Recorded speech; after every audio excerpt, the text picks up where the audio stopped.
Jake Wilson here, personal trainer at the Good Life Fitness in Saint Laurent Mall, here to talk to you today about smart goals. Obviously with the new year, we have a bunch of new gym goers coming into the gym, trying to get in better shape, to lose body fat, to gain muscle. The problem is that a lot of people end up falling off track within a couple weeks of starting. So this is why I'm going to be talking to you today about SMART goals. SMART goals are going to be your best friend with regards to anything that you want to do in the gym. So SMART stands for specific, measurable, attainable, realistic, and timely. We want to make our goals as specific as possible. So instead of saying tone up, we want to say improve body composition by losing body fat, and you can also include gain muscle, right? And how would we want to measure how much body fat we lose? There's a couple of different metrics that we can use. As a personal trainer, I like to use a bunch of different metrics, and I'll explain why. We can look at the scale. We're going to be using the scale for this example of losing body fat, and it's mostly because most people have a scale on hand and know how to use a scale, so we'll be able to track our progress and our weight loss, right? So our main goal here is to lose 20 pounds. We want to have a number associated with the measurable aspect of our SMART goal.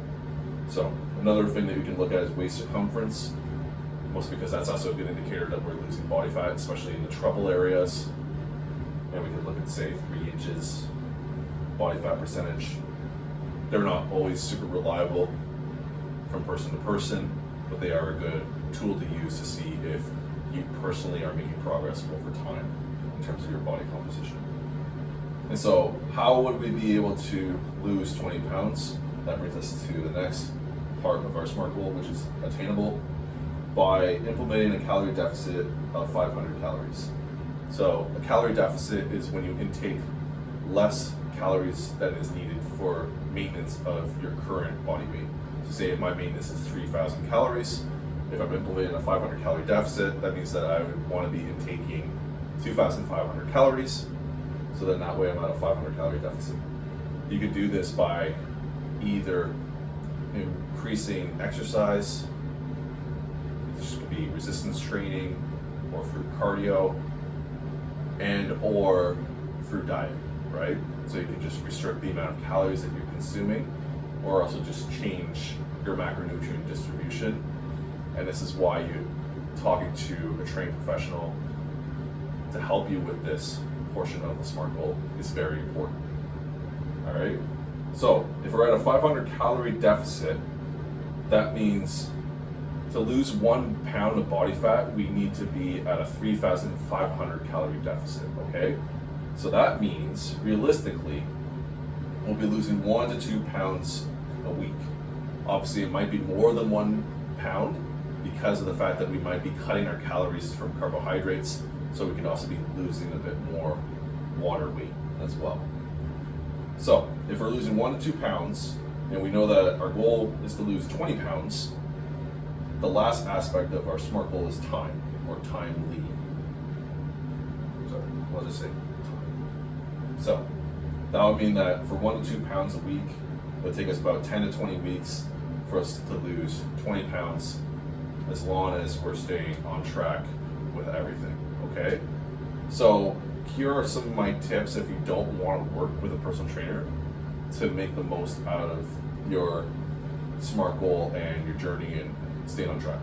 So you want to use a scale to weigh out your food, limit the amount of times that you eat out. And the reason why we want to use a scale is that way we're able to measure out our food and we know where our calories are coming from. And then by keeping a food journal as well, we're able to track our meals and our calories. And then because we'd rather more so focus on that than say from burning calories from cardio or weight training, because cardio equipment isn't always super reliable with the amount of calories that you burn for a period of time.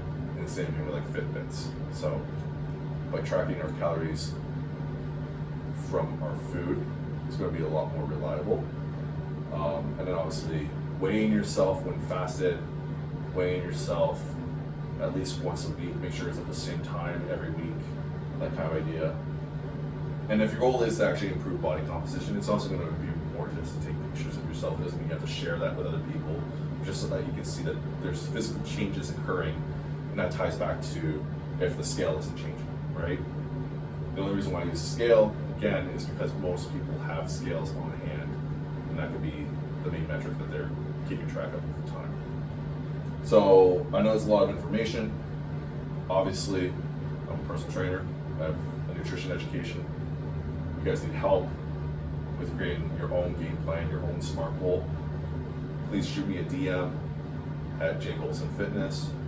If you have any questions or comments, please put them down below in the comment section. Don't forget to like, subscribe. I'll be coming out with more educational, helpful videos in the future. And I look forward to seeing you guys in the next video. Thanks.